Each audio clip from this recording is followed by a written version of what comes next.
even game back.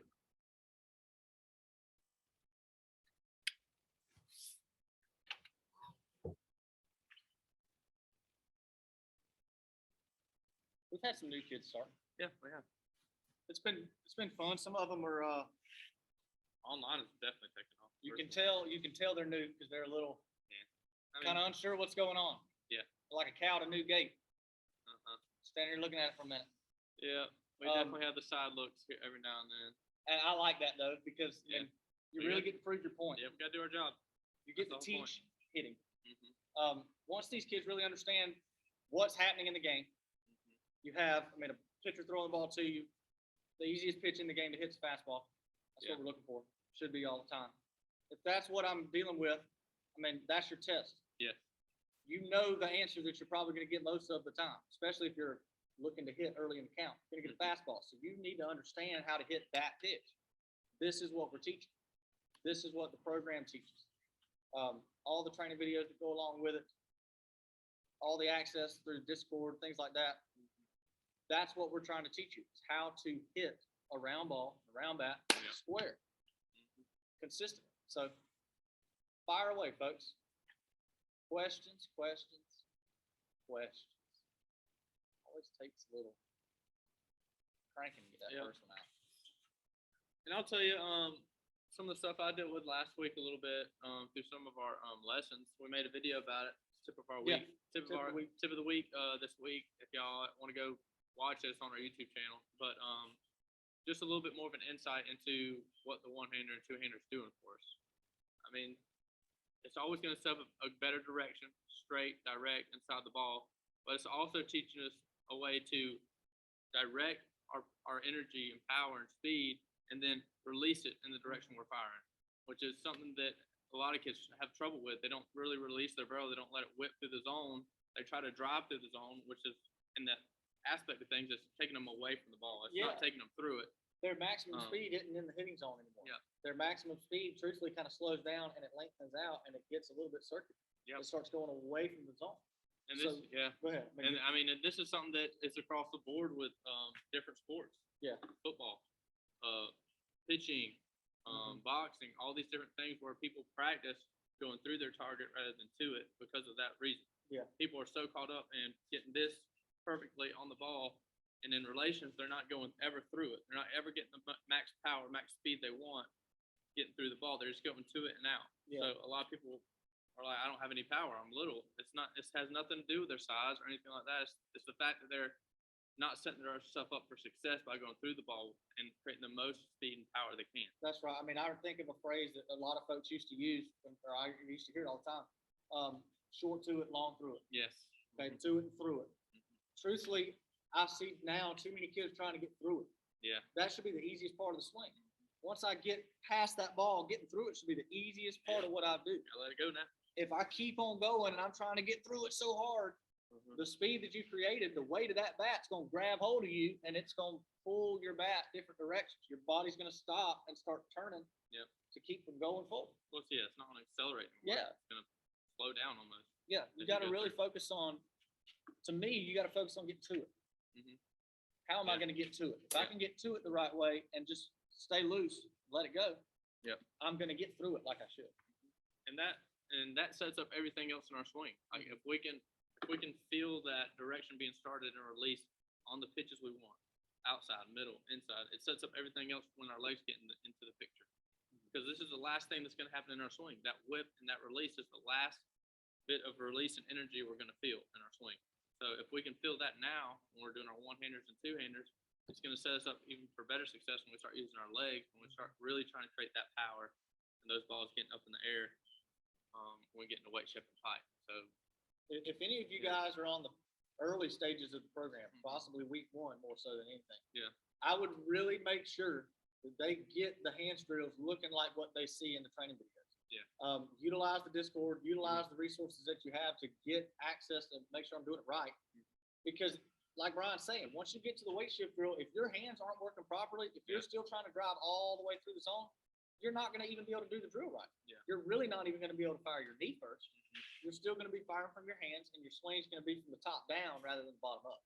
So, if you're early on, lock in the hand drills. Learn how to do the hand drills correctly. Because I mean that's the biggest thing. Everybody wants the velo, the power, but if I have no way of directing and controlling where I'm throwing it and releasing it to, there's no way I'm gonna have success with it. I'm gonna feel out of control the whole time I'm swinging, and my result's gonna be up and down. It's never gonna be consistent. That's what we want as a hitter. We want to be consistent. We want to have the 300 average. We want to have the RBIs, the line drive, everything. All that. We want it all, and the only way to do that is to be consistent every single time. And that has to do with being able to control and release our power when we want. So just a different aspect of the one-hander and two-hander that I've kind of been thinking about and kind of teaching through this last week about. Absolutely. I mean, it's really helped a lot of the kids understand, like. Overall, that would be one of the biggest issues to me. Yeah. Is that the hands are just, in a sense, kind of working right. They know which way they're trying to go, but their body's really not doing exactly what it's supposed to. It's kind of just a little bit going inside, and you get more of this, that turning motion.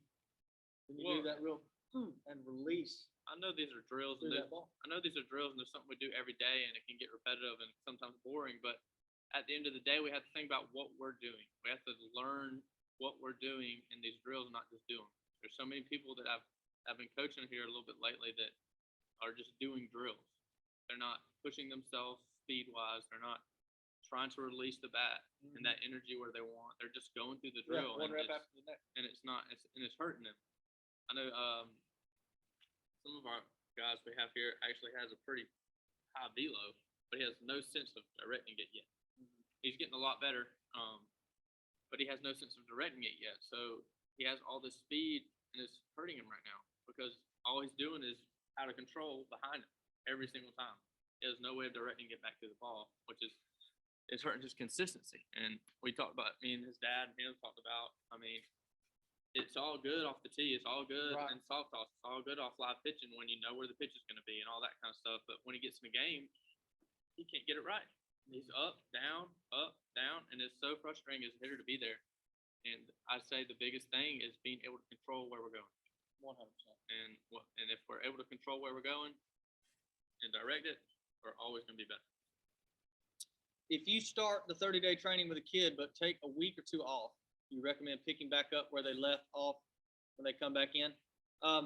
If you get into the week or two stage of space in between, I would probably spend a few days just on the hand drills, just to make sure that their hands are where they need to be. Again, like we just said, this right here, I tell players this all the time. Your hands can never be too good. I don't care how good somebody tells you your hands are, how quick they are, how whatever. Your hands can never be too good because we're talking about a ball moving at a high rate of speed and a bat that's moving at a high rate of speed, and you got to put it right there.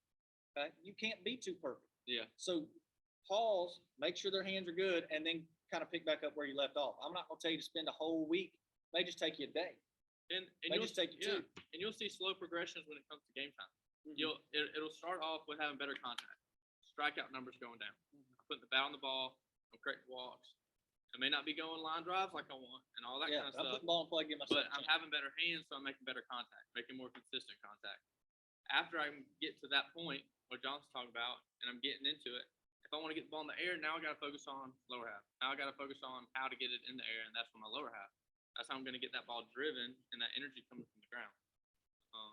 So don't get frustrated sometimes or anything like that when we're doing hand drills and stuff, and it's not correlating to the game. Like, he's not driving it in the gap. He's not hitting home runs. Is he making better contact?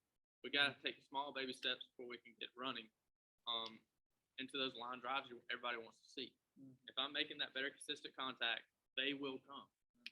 And if they're not coming, if I'm continuing to make solid contact, and I'm still not getting the ball in the air and it's been 3 or 4 months, I'm probably not using my legs like I should. And maybe I need to go back and work a little bit more on my lower half and feeling that control and that power coming from the ground. Yeah. So it just, that point that you make there just reassures to me that number one thing is fix the hands. If you fix the hands, you make a hitter better. Really, you can take a good hitter and make them almost great. Because pitchers are like hitters. They cannot be perfect. Tony Gwynn hit 300 for a reason. Yeah. Folks would slap me and probably cuss me up and down when I tell you that I don't think Tony Gwynn had a good lower half. That's why his power numbers were so high. Yeah. But you watch his swing. I mean, he had the best hands ever to walk the planet. Yeah. And the man hit well over 300 every year. I'm pretty sure he went through a whole season Every without year, a went through a whole bat. season, didn't break a bat. Wood bat, yeah. So I That mean, means he didn't get off that sweet spot. yeah, didn't break a bat. Yeah. So Next question.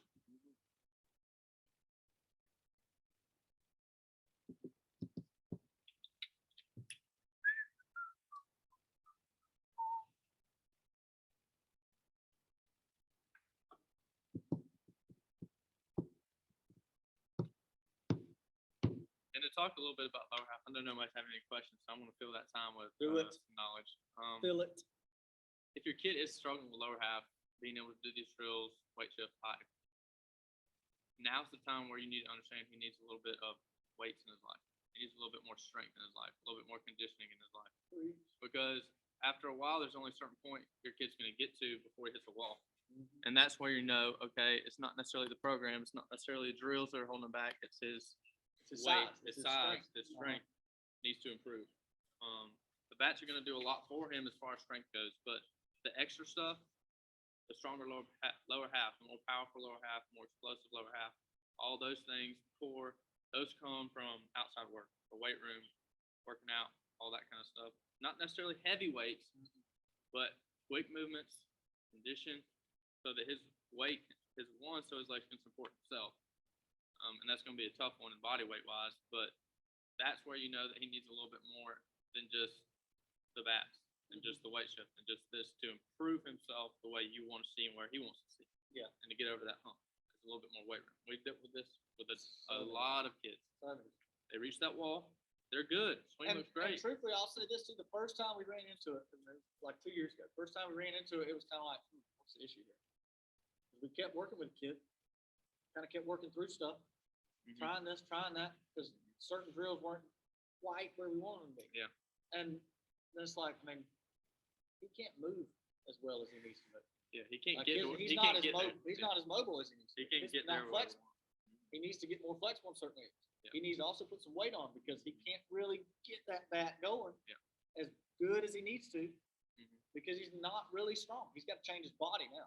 Yeah. So if you run into that where your kids kind of they saw a lot of improvement, now they're kind of plateaued. Check their body. They need to probably change it. Having trouble with my 7-year-old dragging back elbow. Any drills that you would recommend? Bottom hand drill. That's why this is getting in the way. Because this isn't moving. Right here, boom.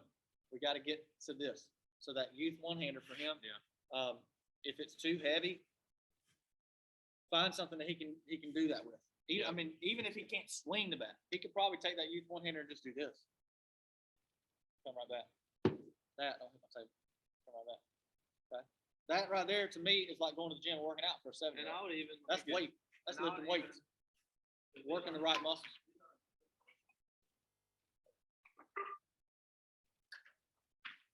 Talking about, yeah. This too be something good for those kids that maybe can't hold that one-hander yet. Because these aren't very expensive, but they're going to teach you really well on how to pull. But get them to where they're working. You can have top hand on or not, but you want to see. Let me move a little bit more this way. You want to see when they pull this happen. That pull coming down. That there. There. It's going to feel it on the elbow, and you're almost going to see this compress a little bit towards the direction. That's what I want to feel when that drive happens. If this happens, this won't lag. But it's going to be connected. It's going to be right here with me, and then it's going to be connected. But if I don't feel this happen, the one thing that's going to want to take over is this pulling, and now I want to get into that lag you're talking about, and I don't want to feel that because now my body's disconnected, the bat's disconnected. I'm not going to have much power to it, and I'm probably not going to have a great bat path, not much speed to it. So these are super cheap. I think I bought like 5 of these for like $20.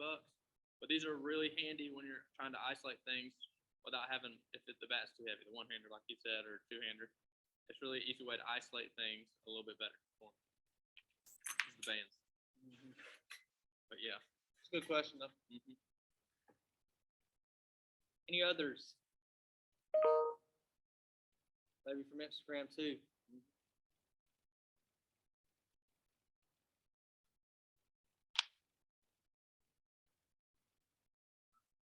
Yes. Okay. That's fine. All right.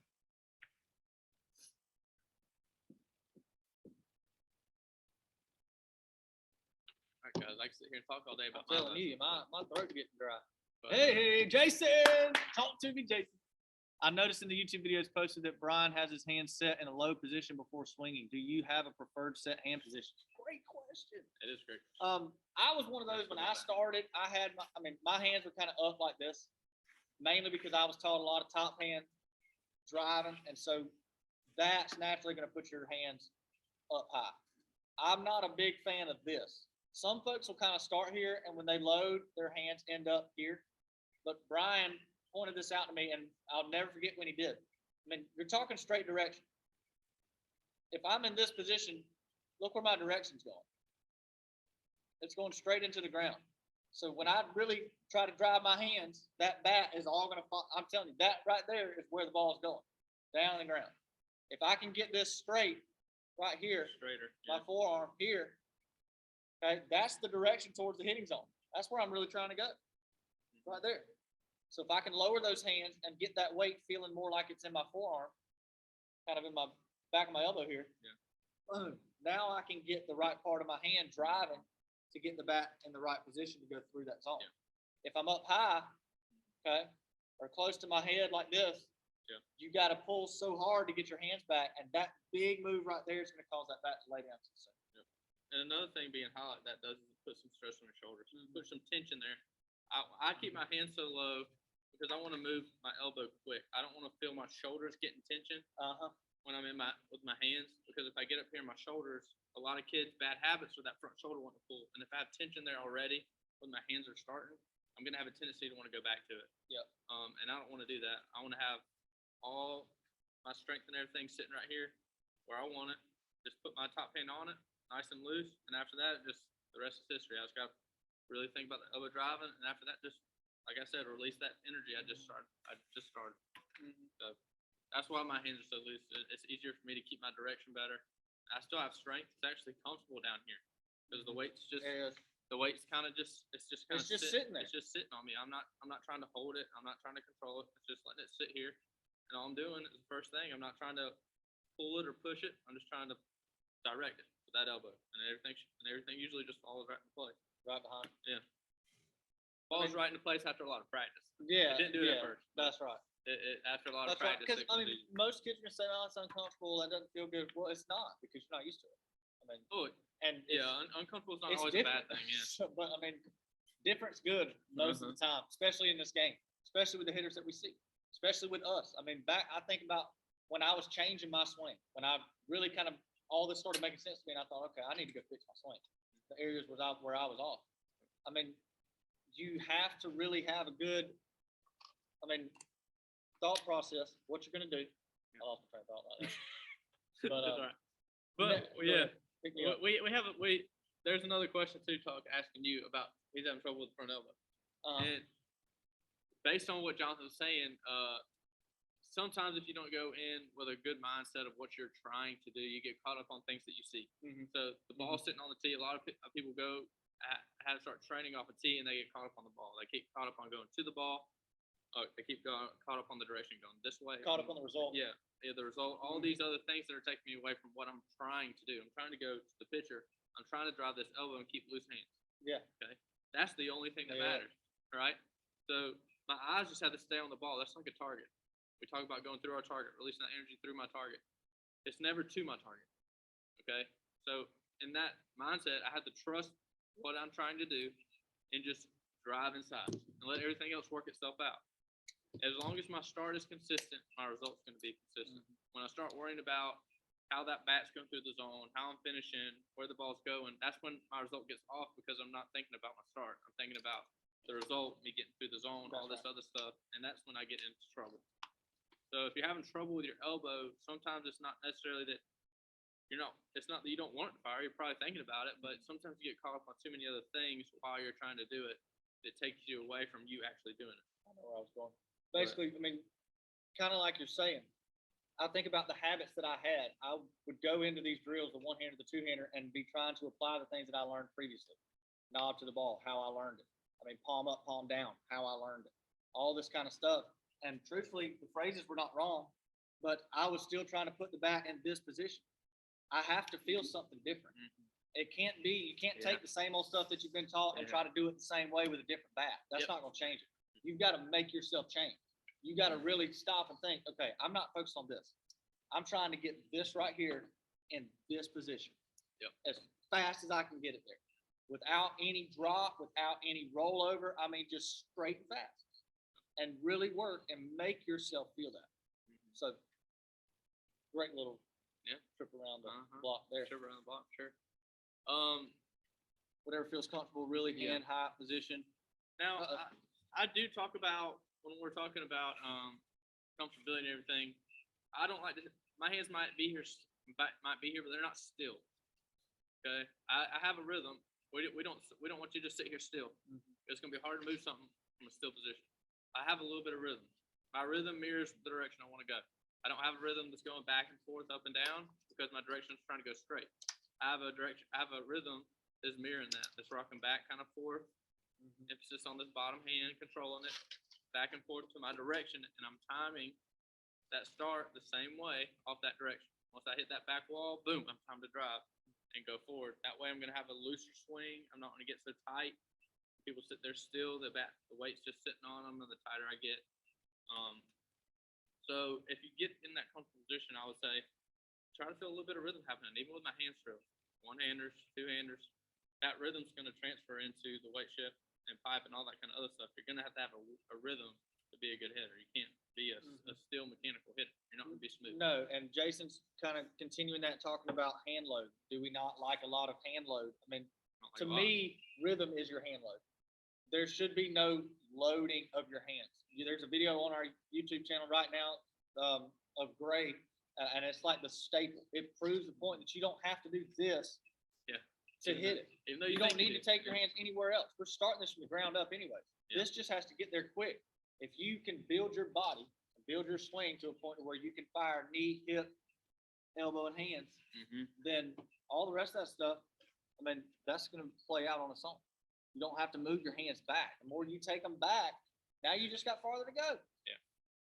You're putting yourself in a tough position to really master controlling that. That's so hard to control. And you got to think also about when your load starts to happen a little bit in your hands. It doesn't happen when you get into one-handers and two-handers. It happens when you get into weight shift. So you need to think when load happens, it happens with my lower half. My hands are just there. My hands are just following the rhythm of where my load is happening in my lower half and mirroring it. I'm not directing it here. I'm not trying to get up here for the power. I'm just mirroring that direction. It can be slight, but no, I do not want a big, because there's no way I'm going to stay connected with my lower half this way. There's this right here is two separated. My ab, that's what's connecting my lower half to my hands is my ab. If that gets loose and separate, I ain't going to be connected no more. So. Very good. Yeah. Very good. Old Greg, what's up?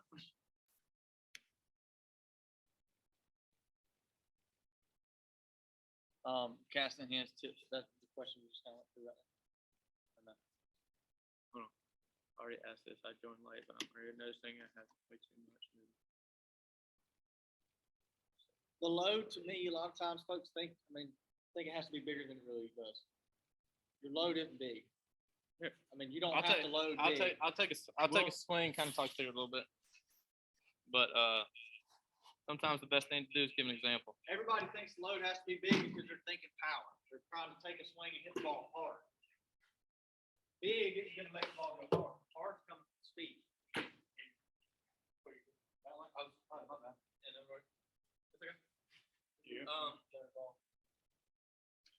But Greg,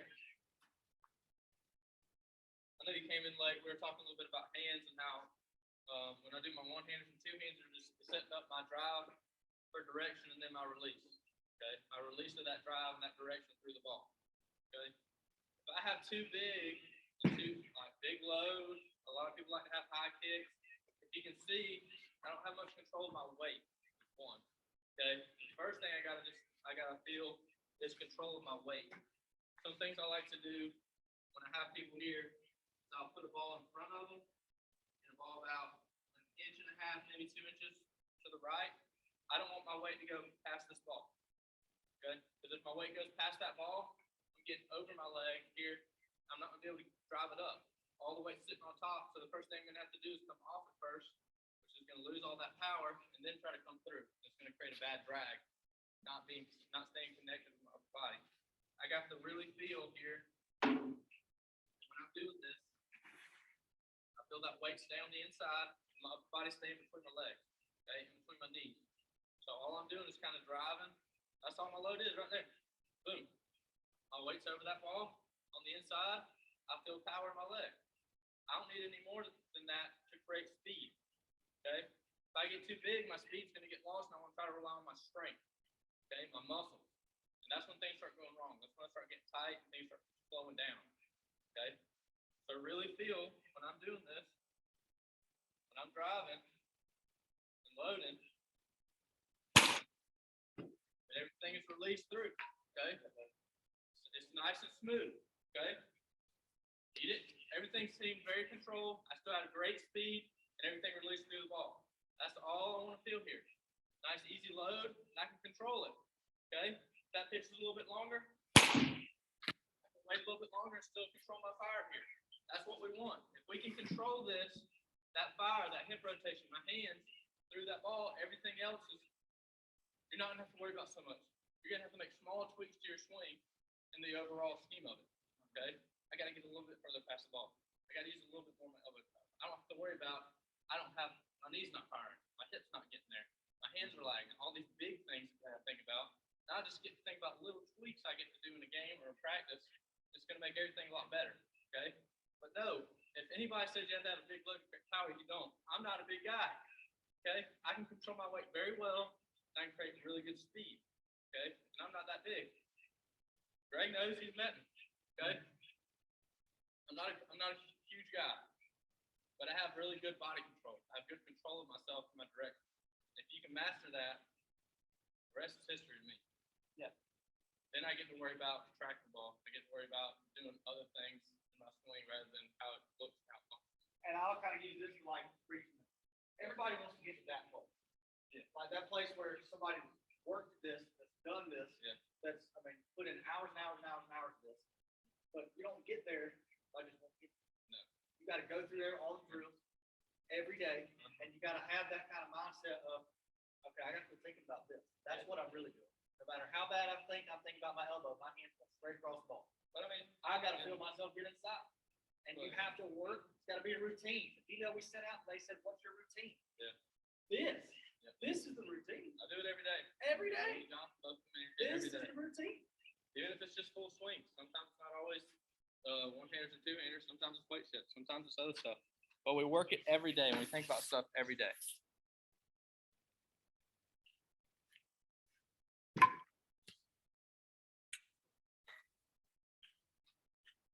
Read him like a book, no? It happens to all of us. I was real bad getting on my back. Greg, coming up, swinging and standing straight up, my legs. I know you kind of started getting into this, Greg. But it's just part of the process. Yeah. You hear me? You're gonna feel disconnected. You're gonna feel some of these other things. You just have to simplify. I can't do what I used to do with these full speed yet. I got to back it off to about 60-70%. Really feel that short and quick explosion, and then that long finish getting through. If I can slow it down a little bit, get my mechanics right, then I can get back up to my 100%, my 110%, and look full speed like me. But it takes time. I've been doing this for almost 2 years now, year and a half, doing these drills. And trust me, I didn't look anywhere near this when I started. But it takes a lot of focus on isolating things, making sure mechanics are right. In the grand scheme of things, once it starts functioning, it becomes a lot easier. Yeah. Still be quick. Don't. Yeah, everybody thinks slow and then they go slow. I just want to point this out because you can slow it down and still be quick. Have a still good tempo, a good speed, but don't try to hit the ball so dang hard. Yeah. Hit a home run, hit a ball in the gap. Work on line drives, keeping my focus down on the ball. You should be in good shape. You think about what's happening, the whip of the bat. Mm-hmm. Think about like a horse whip. If you're gonna crack a horse whip, you can't really get down on that stuff. You gotta have some looseness and some. Okay. All right, we're not flicking at this. but you gotta have that feel to where when you pull, you're not really gonna crank through this sucker. Yeah. You're just gonna let it go. Slow down, get some control about you, and be quick, and just let it go. Look, and Greg, if you wanna make your hands a little looser or something, we'd love to do. It's fun for the kids too. Is we'll get them with the bat. We'll set a target out about where the pitcher is. With his bat, your bat, you drive through and let it release. Throw it. Feel it, release, and come through your fingers to your target out there. Okay? And if you have some area to do it in, just sit out there and just throw the bat. Okay? Go, feel these drills, feel that start, and then let it go. You can do it with a ball. You can do it with a ball too, with the one-hander. And just feel it. Palm down, release, and just let it. Throw it in the net. Yeah. Feel that direction. Let it go. Fly through the ball. It helps with the hands being loose, and you really feel that my hands are not really directing it. It relies a lot on what my elbow is doing and this staying loose. Because if I direct my elbow and my hands stay loose, that bat's going to lay down every time where I want it to. Okay? That's what we got to start realizing, that the bat's going to do everything you want it to do naturally. You just got to direct it. Give it some direction. But, yeah. Just keep those things in mind. Check. And Greg, if you haven't gone to our YouTube channel, go check out the YouTube channel. We have a lot of good videos on some of the same questions that you just asked, on all y'all just asked, that where we go into a little bit more depth of what we talk about, of those things. But yeah. All right, guys. Man, very good. I'm telling you, once y'all start spitting them off, it goes. It goes. And that's what I like. Any other questions?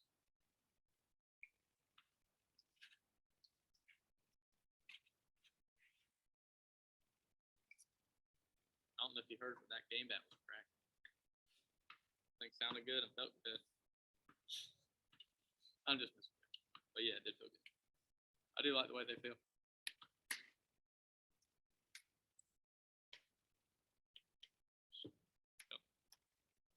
Pretty.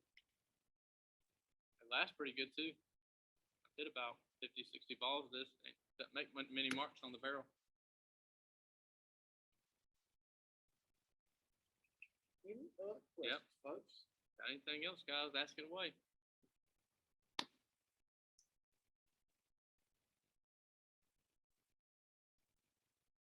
Correct, Jason. Yes, it was. That is correct.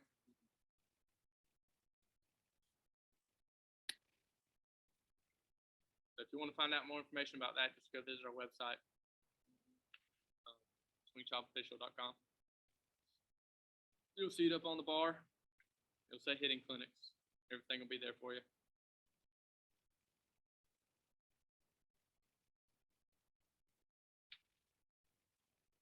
Any tips on helping a kid get a firm front side? Truthfully, a lot of it's helping them feel what you're trying to get them to do. Firm front side. I know a lot of times we'll take the kid, have them pick their back leg up, put all their weight on you, and you try to push them over. Yeah. You're trying to. So much of this is like we talk about. You're mentioning the clinic. This is the kind of stuff that kids need. They got to feel it. Yeah. And they're not feeling this because we can explain this the best we can. So I talk about it till we're blue in the face, but stiff front side. If you got a kid that's going here or just real weak on his front side, it's because he don't know what muscle he's trying to get. So we get behind him, and I put all my weight into him and pick my back leg up, and I try to push Brian over. Yeah. And I'm using, all the way down that leg, the calf muscle, the IT band right there, all of that, firming that leg up so that it can absorb all this speed you're fixing to throw into it. If this right here is not solid enough for this knee to fire, then you don't get that, you get that or that. That front side. That's my least favorite right there. You're like a golfer trying to hit a baseball. Yeah. You gotta make them feel that front side. You want to see some balls get squared up and go straight into the ground. That's how it's So make them feel it. Put them in a position where they have to learn. Burn that front leg up. And if you don't want it, and if you're not always there to do it, you can do it on a wall. That same feeling, put their back shoulder on a wall and just lift that back leg up and press against the wall, and they'll feel that tightness happen. The next thing we do with that, once you kind of get them through that, we'll go into the pause swing. Basically load, stride, swing. You pause them. they go off of you. They don't go on their own. They need to feel their feet hit the ground and feel themselves be firm enough to drive their knee and keep their front side stiff. Yeah. So we'll walk them right through it. Load, stride, swing. And they drive their knee or they take their swing and try to absorb that front side. 11, you not finishing.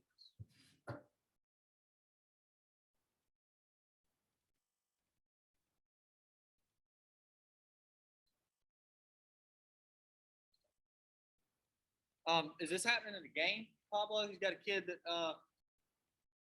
is basically not really following through a lot of his swings. If it's in games, he's just going to have to work himself out of that.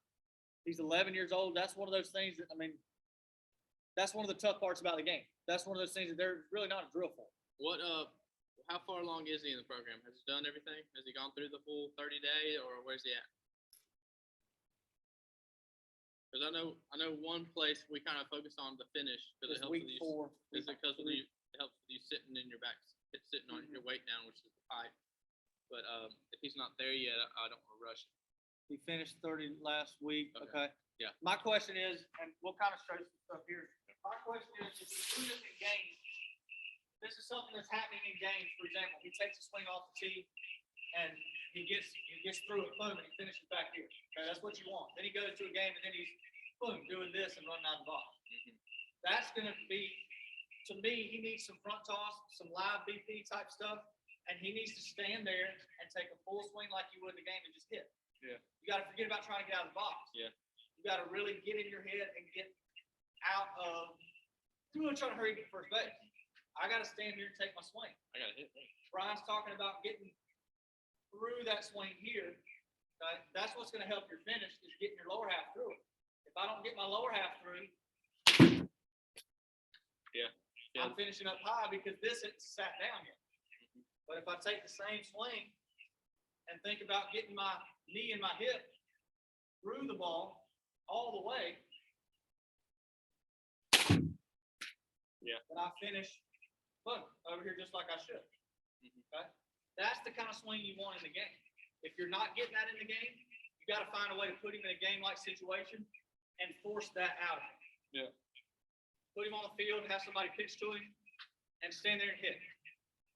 Just stand there, pull out, wind up everything, here it comes, and stand there and hit. Yep. Watch it go.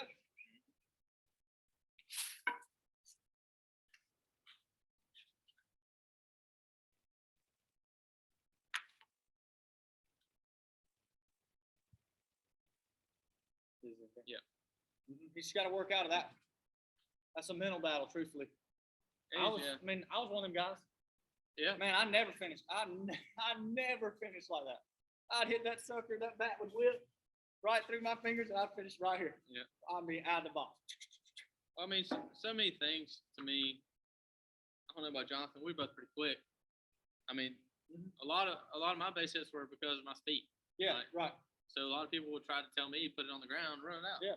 Take off. And it put into my mind, hit the ball, run. It didn't put into my mind, I gotta hit the ball, finish your swing. Hit through the ball, finish, then run.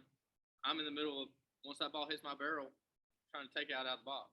Mm-hmm. And I don't know how quick your kid is, and another thing is the drill. I mean, the one-hander, two-handers a drill. Once we are out of the one-hander, two-handers, we get into weight shift and pipe.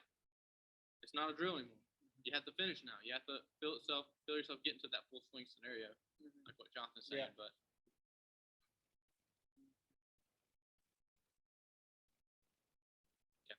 very good, Chase. Yeah. That's awesome. That's what it's all about, man. That's what it's all about. We're trying to help kids. We're trying to help teams figure out how to hit. I mean, I told somebody the other day, you want to win, you hit.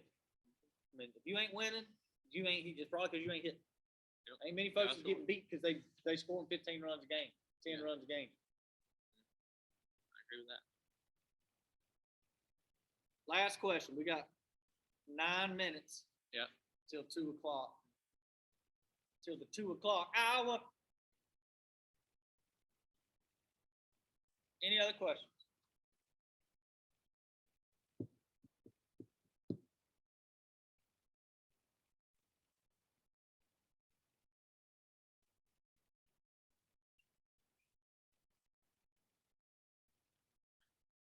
Ooh. Been a good session though, guys. It really It always is. I love answering questions for y'all, being here for y'all. No good to have all this knowledge just to keep for myself. I like to give it back to y'all so y'all can learn. So kids can benefit. I mean, y'all talk about it all the time if we would have had this. Oh yeah. There'd have been somebody there to teach us how things could have been different. We want to be that difference for y'all's kids and y'all. And if you got a kid that's older, never too late. Never too late. It's never too late. They're never too ingrained in something else. They're never too stuck in this swing, or they're never too, I mean, they're never too old to teach them new tricks. I mean, Trey's a great example of that. Yes. I mean, he got this literally his junior summer, right? Mm-hmm. He got this stuff, worked at it, went to his senior year. Oh Huge yeah. turnaround, continued to work on it all the way up to Division I. So, I mean, you can change your life like that. Absolutely. You gotta get it and then commit to it. After that, it's history.